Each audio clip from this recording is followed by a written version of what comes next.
Sebagai kelanjutan dari video sebelumnya, kita akan membahas luas lantai gudang receiving atau luas lantai gudang untuk menyimpan bahan mentah atau material yang siap untuk diproduksi. Di video sebelumnya, kita membahas luas lantai untuk keseluruhan pabrik, dan ternyata luas lantai ini kan ada 5 jenis. Nah, kita bahas satu-satu ya. Yang pertama, luas lantai receiving atau gudang bahan mentah. Kita tahu bahwa receiving itu adalah bagian kecil daripada pabrik. Ya, di mana pabrik sebelumnya saya jelaskan ada 3 jenis. Ada gudang untuk penerimaan bahan mentah, kemudian untuk proses produksi itu sendiri, dan yang terakhir adalah gudang tempat menyimpan produk jadi yang siap didistribusikan ke pemesan. Nah, kita bahas mulai dari receiving dulu. Berdasarkan OPC atau peta proses operasi, kita mengetahui bahwa ada 2 jenis komponen, yaitu komponen utama dan komponen tambahan. Komponen utamanya di sini ada 2 nih. Ada kaki, ada pipa penahan. Nih, di sini detail komponen utamanya. Komponen tambahan itu kayak misalkan cat, baut, mur yang dimasukkan nih komponen tambahan. Ini cat chrome, kemudian nikel misalkan kalau misalkan dicelup ke dalam nikel. Kemudian di sini ada baut, pipa penahan. Nah, dari sini bisa kita ketahui. Nah, komponen-komponen tersebut kita simpan di mana? Ya, otomatis kita simpan di gudang yang namanya receiving itu. Oleh sebab itu, untuk membuat luas lantai receiving, kita harus tahu dulu detail daripada komponen utama dan komponen tambahannya.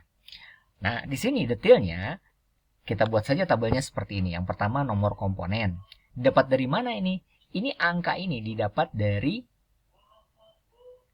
routing sheet. Kan Anda sebelumnya sudah bikin routing sheet, di mana kaki kita kasih kodenya 100, pipa penahan 200. Maka kita tinggal pindahkan ke data komponen. Seperti ini. Sehingga kolom pertama nomor komponen, kolom kedua nama komponen. Berikutnya, komponen assembling. Artinya apa? Untuk membuat 1 unit produk dibutuhkan 2 unit kaki, dan untuk membuat 1 unit produk dibutuhkan 4 unit pipa penahan. Logikanya sama seperti mobil. Untuk membuat 1 mobil, kita butuh 4 ban, 2 spion. Seperti itu. Inilah yang disebut sebagai komponen assembly. Jadi untuk membuat 1 unit produk dibutuhkan 2 kaki dan 4 unit pipa penahan. Kemudian bahannya itu pipa besi dan pipa besi. Ini datanya didapat dari mana? Tentu saja ini didapat dari OPC. Nah, ini kan ada datanya itu terbuat dari apa? Di sini tertulis pipa besi dan pipa besi. Ya udah tinggal pindahkan saja ke situ. Berikutnya adalah ukuran. Ukuran di sini ada berapakah diameter karena dia berbentuk lingkaran penampangnya. Panjangnya, lebarnya, tingginya. Nah, karena dia berbentuk silinder, maka hanya ada diameter dan panjang. Ya. Nah, sehingga di sini diketahui dalam satuan milimeter, diameternya 20, panjangnya 1930. Seperti ini datanya.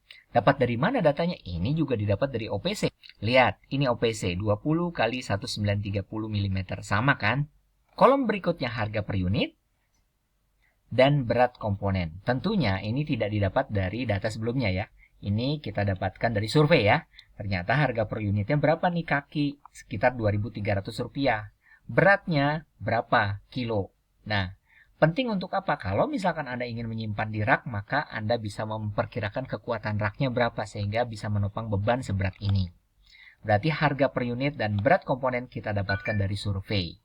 Ukuran, bahan, komponen assembling, nama komponen, nomor komponen, itu bisa kita dapat dari OPC, sementara komponen assembling itu juga kita bisa dapatkan dari OPC. Nah, ini adalah komponen tambahan. Jadi komponen tambahan itu kalau di OPC, misalkan di proses assembling kita butuh baut. Nah, baut itu komponen tambahan. Kemudian ternyata komponennya itu perlu dicelup ke dalam bak nikel sehingga nanti warnanya seperti nikel. Nah, berarti kita butuh nikel di sini. Ya, kita butuh nikel. Ternyata pada saat produk itu sudah jadi kita butuh plastik cover. Nah, kita kasih plastik cover di sini. Nah, inilah komponen tambahan. Apalagi cat. Cat itu kan komponen tambahan, bukan komponen utama. Ya. Nah, itu kita bisa masuk. Intinya kita harus bisa menghitung berapa luas lantai yang kita sediakan untuk menyimpan komponen tambahan ini dan komponen utama tadi. Biasanya detail komponen tambahan tidak didapat atau dituliskan di OPC. Semuanya hasil survei. Nah, di sini kita analogikan ada 4 komponen tambahan yaitu chrome nickel, plastik cover, besi penahan, dan baut ulir. Nah, komponen per unit berarti berapakah jumlah yang kita butuhkan untuk membuat satu unit produk yang akan kita buat. Chrome nickel karena cairan berarti 0,2 misalkan. 0,2 dari satu kaleng. Berapa persen sih yang kita butuhkan dari satu kaleng cat chrome nickel misalkan. Nah, otomatis kita kalau sekiranya cat, bagaimana menghitung alokasi tempatnya? Otomatis kaleng catnya. Maka kita taruh di sini ukuran kaleng catnya. Sehingga ukurannya hanya diameter kali tinggi. Kemudian plastik cover. Di sini ada panjang, lebar, tinggi ya. Kemudian besi penahan. Nah, jadi kalau misalkan paku payung gimana Pak? Paku payung kan kita nggak mungkin taruh. Berarti ukuran dari paku payung itu adalah berapa panjang, lebar, tinggi dari box tempat menyimpan paku payung tersebut. Kita survei juga berapa harga per kemasannya per unit. Kemudian berapa beratnya. Dan berapa unit sedia. Unit sedia itu untuk mengantisipasi misalkan. Kalau beli baut nggak mungkin kita beli satuan dari supplier. Otomatis kita beli satu box. Yang dalam satu box misalkan isinya 20. Kalau baru terpakai 2 berarti kan sisa 18. Nah, sehingga kita harus mencantumkan unit sedianya di sini. Karena komponen-komponennya kecil yang digabungkan ke dalam satu box tadi. Jadi, kolom terkait nama komponen kita bisa dapat dari OPC, sementara sisanya bahan, ukuran, kemasan, harga, dan lain-lain kita merupakan hasil survei. Nah, inilah komponen tambahan. Ini sebagai tambahan saja ya, bahwa kita akan membuat satu produk. Produknya itu terdiri dari 2 komponen utama, yaitu pipa, nih pipanya ya. 1, 2, ada 2 pipa, dan 4 pipa. Maaf, saya keliru. Di sini ada 2 kaki. Ya, kakinya ada 2. 1, 2 kaki. Kemudian ada 4 pipa penahan. 1, 2, 3, 4. Digabung-gabung jadilah ini produknya. Sesederhana itu ya, supaya mempermudah saja. Jadi ada 2 komponen utama ya. Kaki dan pipa penahan ini. Nah, kita buat tabel luas lantai untuk komponen utama ya. Dimulai dari kolom pertama kode. Nomor kode didapat dari routing sheet bisa. Kemudian nama komponen didapat dari OPC juga bisa, routing sheet juga ada, silahkan. Kemudian potongan assembling, ingat, satu mobil terdiri dari 4 ban. Nah, satu produk yang akan kita buat terdiri dari 2 kaki dan 4 pipa penahan. Pokoknya kita buat produk seperti ini ya. Kolom berikutnya yaitu tipe bahan, didapat dari OPC ya, tinggal kita pindahkan. Kolom berikutnya adalah ukuran terima, didapat dari tabel sebelumnya, di mana komponen utama yang kita tadi buat loh. Kolom berikutnya adalah produk per jam. Kaki produk per jamnya 45,81. Didapat dari mana itu? Didapat dari routing sheet. Pipa penahan 93,5. Didapat dari routing sheet. Kita lihat routing sheet. Ini kan kaki nih. Cek routing sheet yang paling atas dari mulai penekukan sampai pelapisan chrome nickel. Nah, ini di sini ada jumlah barang yang disiapkan. Ya, di sini adalah 45,81. Inilah yang dipindahkan datanya ke penentuan luas lantai untuk kompon ini. Kemudian pipa penahan 93,5 dari routing sheet juga. Ini ya, pipa penahan kode 200. Kita mulai dari yang bawah, kita cek yang paling atas. Di sini ada proses penekukan. Nah, di sini ada barang jumlah yang disiapkan 93,5. Nah, itu kita pindahkan ke tabel penentuan luas lantai komponen utama. Berikutnya material 5 hari. Apa maksudnya? Maksudnya adalah pabrik punya regulasi. Pokoknya material yang ada di gudang harus 5 hari standarnya. Ya, jadi setelah itu harus dipakai. Nah, material 5 hari berarti kita harus menghitung. Di sini ada 1604 dan 3273. Nah, ini cara ngitungnya.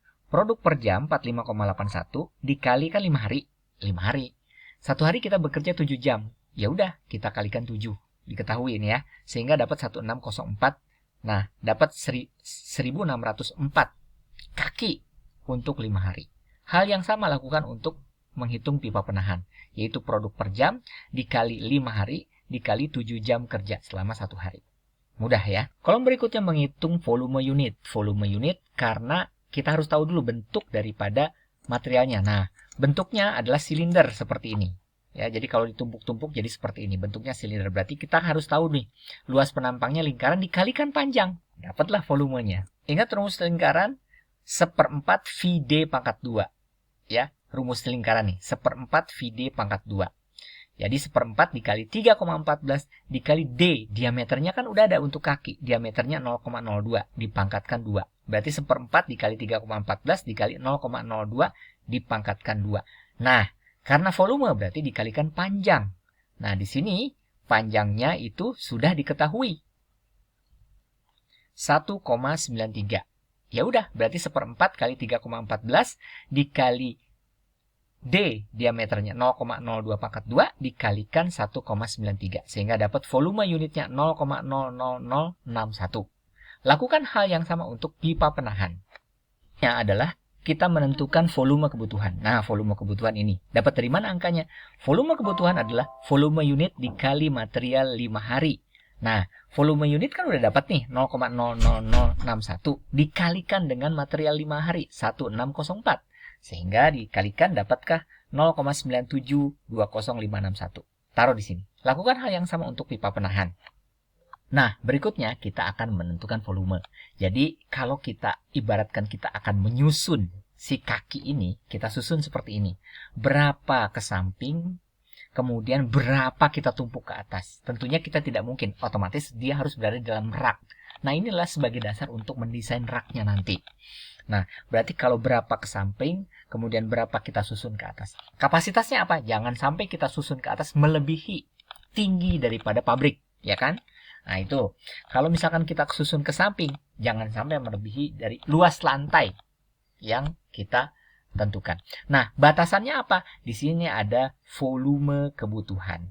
Pokoknya atur-atur, jangan sampai melebihi volume kebutuhan. Karena kalau misalkan melebihi volume kebutuhan kan berarti mentok atau di luar area tersebut, ya. Caranya gampang di sini. PLT, panjang, lebar, tinggi. Nah, panjang daripada komponen 1 unit 1,93 dapat dari mana? Dari sini tinggal dipindahkan. Kemudian lebar 0,02. Nah, karena dia berbentuk lingkaran, maka lebar dan tingginya sama. Lebarnya 0,02, tingginya juga 0,02. Sehingga kita taruh di sini 0,02. Kita taruh di sini juga 0,02. Nah, berikutnya adalah kita pakai trial and error. Trial and error itu yang pertama panjang. Berarti, karena kita hanya akan membuat satu blok seperti ini, maka cukup panjangnya 1. Nah, kalau 2 berarti seperti apa? Berarti ada di depan seperti ini, di belakangnya juga ada yang seperti ini. Kita taruh aja di sini 1,93. Kemudian lebar. Oh, berarti lebarnya itu adalah kita simpan ke kanan berapa. Nah, ternyata di sini saya ingin coba 22. Oh, kita coba-coba aja. Berarti ke kanan 1, 2, 3, 4, 5, 6. Begitu seterusnya 22 ke kanan. Berarti 22 kali lebar. Gitu ya. Lalu bagaimana dengan tinggi? Tinggi berapa kita mau susun ke atas? Di sini saya taruh 73. 1, 2, 3. Begitu seterusnya 73 tumpuk ke atas. Nah, 73, 22, dan 1 itu adalah trial and error. Pokoknya, ini dikali ini, dikalikan ini, dikalikan ini, dikalikan 0,02, dikalikan 73, jangan sampai melebihi 0,97205. Pokoknya ngedeketin kurang boleh, lebih jangan. Katakanlah 0,96, oke, stop di situ. Nah, inilah yang akan kita cari. Yang 1, 22, dan 73. Logikanya sih gini. Berapa ingin kita tumpuk ke samping dan berapa kita ingin tumpuk ke atas. Dan berapa mau bikin kita baris. Ya, di sini barisnya itu satu baris saja cukup.